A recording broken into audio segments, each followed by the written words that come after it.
Let's give it just 1 second for the doors to clear up behind us.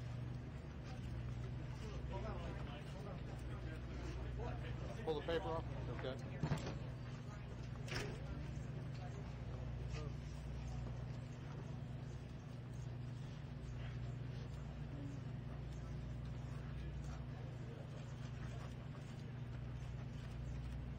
Good morning. I'm United States Senator John Cornyn, here with my colleague Senator Ted Cruz and our friend and colleague Congressman Roger Williams.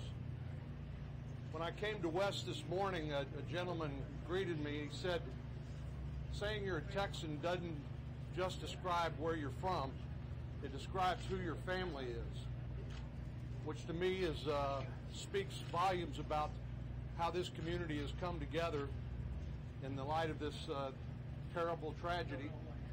And I just want to say thank you to the first responders and those who have tried to not only recover the people who were killed in this terrible accident, but also who've given sustenance and support to all those who are still grieving and who, many of whom still don't know the extent of their loss.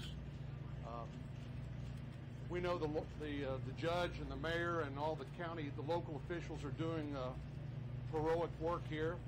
We know the state of Texas is doing its typically good job in responding to an emergency like this.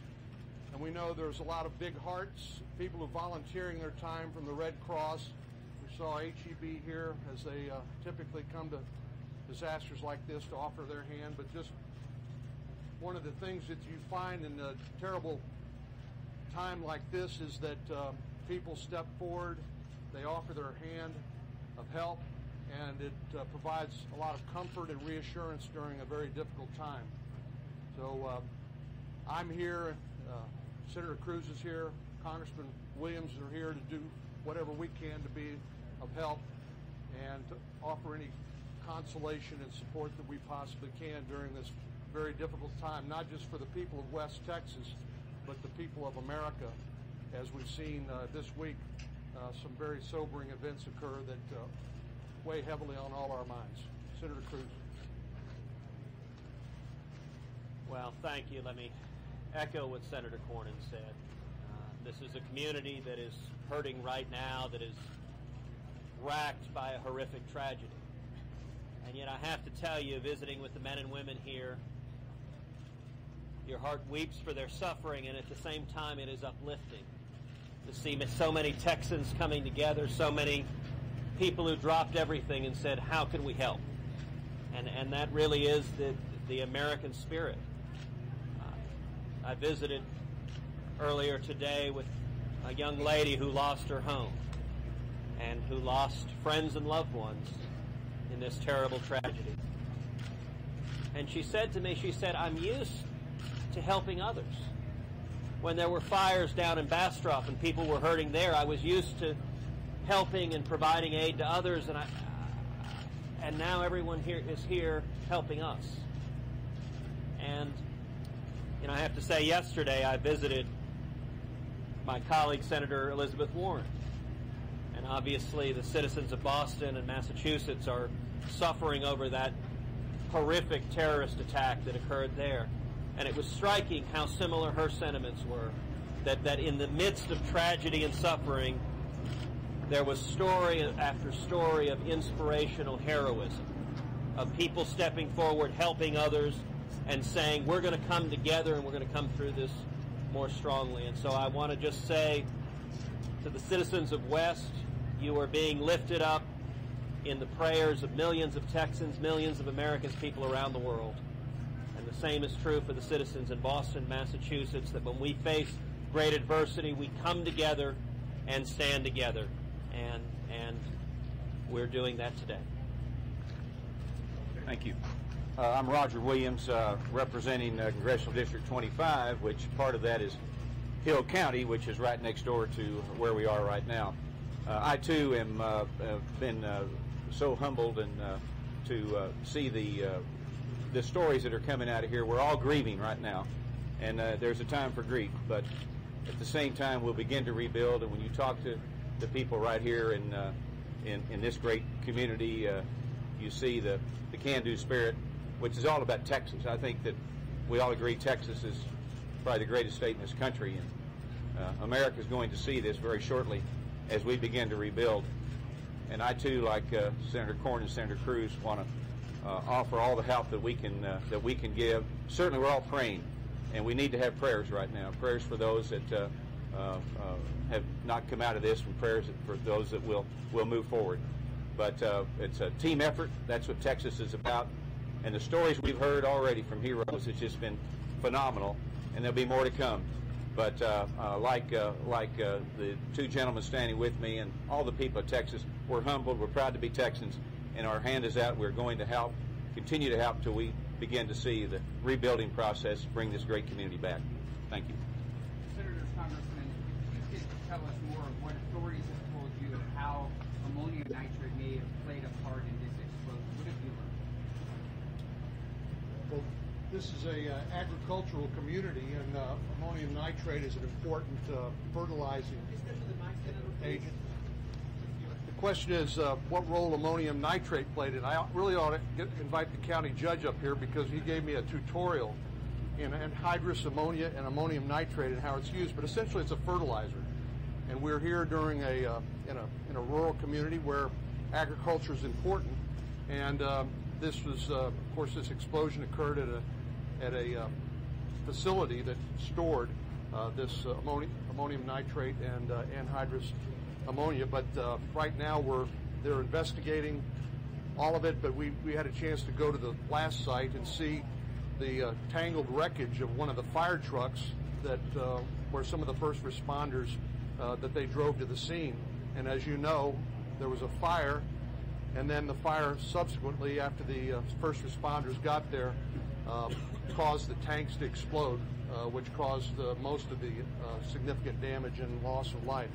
So that's what we know now. Senator, given the prominence of ammonium nitrate fertilizer with respect to agricultural use, the 1947 explosion in Texas City, how it was used in Oklahoma City, what happened here? Does there need to be a federal review or a state review of how this material is stored, where it's stored, and how it can be secured? Well, I'm confident there'll be exactly the kind of review you're talking about, both from the local level to the state level to the federal level, and we have authorities from all of those jurisdictions here in place, and I'm confident that review will take place, and we'll wait for their recommendations. Can anyone tell us more about the death toll right now? There were 12 before. Is there some hope it won't go any higher than 12? I think there's a lot of hope that it won't go any higher than 12. There's no question about that. As far as real numbers, you might want to talk to someone more in the local community about that. Is there anyone who can answer that question? Well, we know that there are a number of people unaccounted for, and right now the authorities are going to the hospitals and making sure they know where people are. So they're in the process. There are a number of confirmed dead, but there are others, people unaccounted for right now, and of course more than 150 who suffered injuries. So they're in the process of making that determination. Besides good wishes and praying, what actually can you do for them? Well, I'll tell you, we're seeing an outpouring of love and caring across Texas, across the country, across the world. There are people that are going and giving to the Red Cross. There are people that are going and giving blood. We've got HEB who is here providing food for those who are displaced, and a great many who've lost their homes are staying with friends and family. And I'll tell you, one of the things also is it's really a testament to the leadership. You look at County Judge Felton on the ground, you look at Mayor Muska, you look at Sheriff McNamara that are working on the ground along with state leadership. And I'll tell you, it really underscores Texas is blessed to have a world-class disaster response team on the state level. And that state leadership is working with federal authorities, working with the ATF that is on the ground, trying to assess what exactly happened. And I think it is a terrific example of the interaction that can and should occur between different levels of government and between citizens in the private sector who are stepping forward to make a difference and to help others who are in need. Senator, when you're looking at the blast site itself, were you surprised how close the plant was to homes and to schools? The plant was there first, and then the infrastructure moved closer to it. Was that a surprise to you? Well, I think we need to allow time for a careful investigation of what exactly occurred. All of us want to know what happened here, what caused the explosion, what factors made it more likely. And I think it would be a mistake to rush to a conclusion before the facts and evidence are assembled. There will come a time when there has been a careful investigation, when people have been able to examine the blast site and see what happened, when we can then begin to assess what steps could have been taken to prevent a tragedy like this. But I think it'd be a mistake to get ahead of the facts and the investigation. Any review of regulations needed?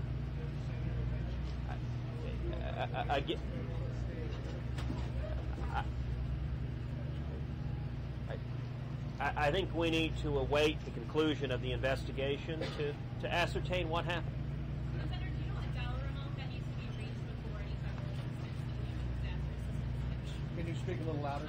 What's the dollar amount, for instance, like this that has to be reached before federal funding for disaster relief? Well, there's a process that has to take place. Apparently the governor has issued a disaster declaration, and that now goes to the President of the United States. And then, but right now they're still in the recovery mode,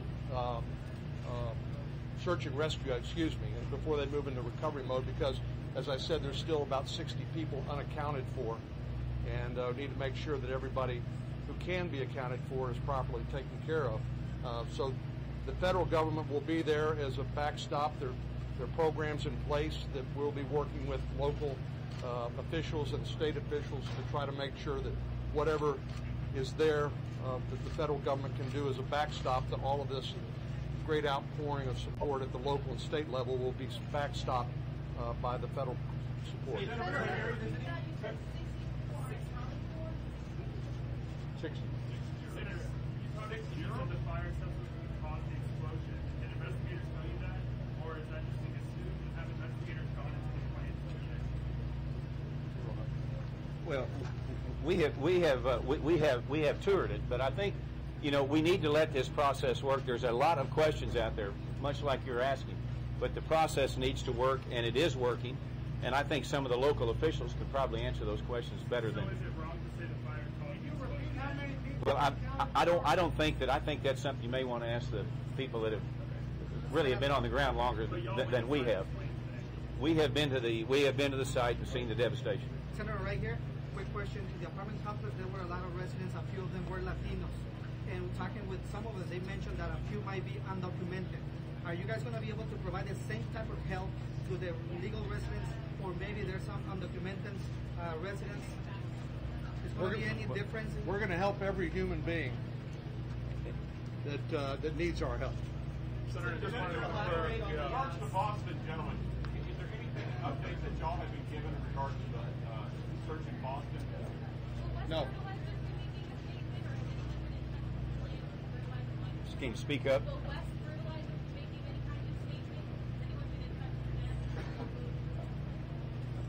Not us. No. One more question. Maybe one more question. Yes, ma'am. When you saw it, determined that this could have been prevented. If it is, will you be some of the first ones to step up and say something needs to be done about it? I don't know of anything that can't be improved upon, and I'm sure however this happened, that there will be some lessons to be learned from the investigation, and we will be there to support local officials, state officials, with federal assistance to try to figure out how we can prevent something like this happening again. Thank you all very much. Ladies and gentlemen, once we have updated information, we will get that information to you. Thank you. Sergeant, how many people have been evacuated? I'll get that information. You have it? Andy. Thank you.